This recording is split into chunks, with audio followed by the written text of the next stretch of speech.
Do we see Logan Paul in the UFC, especially after the Prime deal? Absolutely not. I think you're going to see Logan Paul a lot more, right? Because he's pretty ingrained with the WWE and with the new kind of merger. Is that what we're going to say? Call it the merger with the WWE and UFC with Vince McMahon and Dana White at the helm. And Logan Paul's a pretty he pops up at the WWE pretty frequently, especially the WrestleMania stuff like that. So he's definitely it's gonna be easier for guys to jump across and cross pollinate there. And you see Logan Paul at more UFCs.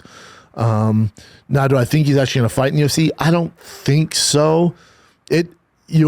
I'll never say never. That's what Dana says, right? But it's gonna be easier. Because I'm sure the WWE is going to have some say in who's going to cross over and stuff like that. So I would highly doubt it. I don't think Logan Paul wants to do that. He says he does, and it really predicated on the matchup.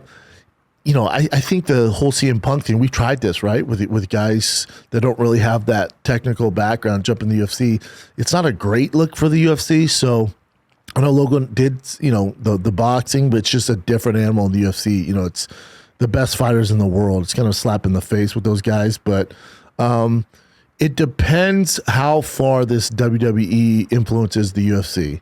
That worries me. I'll be honest. That definitely worries me. It blurs the lines there. So if this WWE deal didn't happen, I'd be like, absolutely not. But because it did, makes it a little easier to transition over the UFC, vice versa. So it worries me. I'll be honest with you. It really worries me with the integrity of the UFC and being a professional sport, especially a top 5 in the world, So the lines are getting blurred. So that means if the lines get blurred, you'd probably see a Logan Paul in there at some point.